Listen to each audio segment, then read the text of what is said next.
my name is Sarah Winters, and I'll be giving a speech on climate change. This is my audience.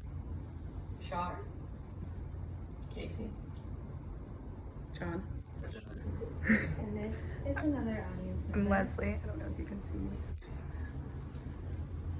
So, author Daniel Berger says that if everyone in the world lived the way that people live in the U.S., it would take 5 whole Earths to provide enough resources for everyone to live. During the course of this speech, I will be informing you about dire climate change warnings, what the world may be like in the next half century, and how we can prevent these bad things from happening. Now let's talk about what these climate changes are. In the past decade, climate all over the world has been drastically changing. But within the last year, there have been some serious warnings that may affect you and your loved ones.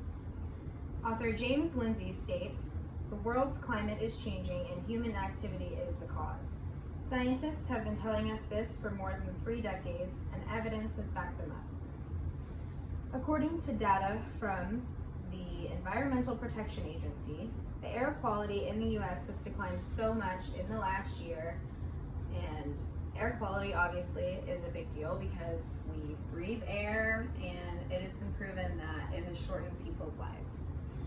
Christina Nunez says that poor air quality has caused an estimated 4.2 million premature deaths in 2016.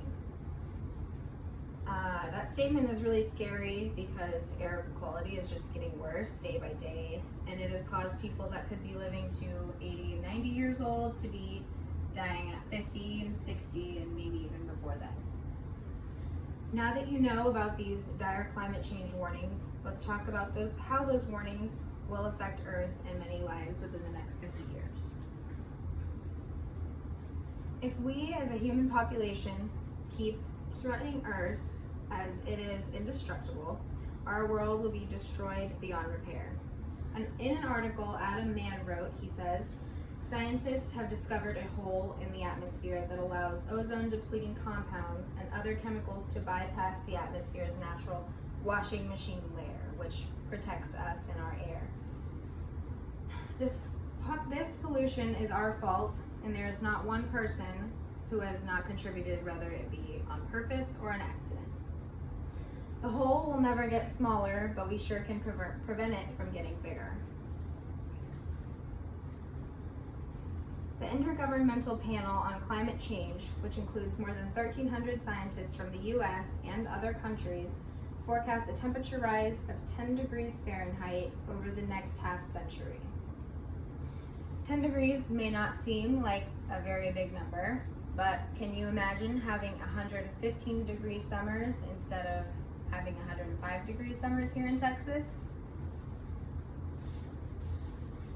We as a human race need to pay close attention on how we treat the Earth because we only have one, and if we destroy it, there is simply no recovering it. During this speech, I have informed you the dire warnings of climate change in the world and how it will affect Earth and our lives in the next 50 years, and how it already has affected us and our loved ones. I'm going to leave you with a quote by Daniel Berger.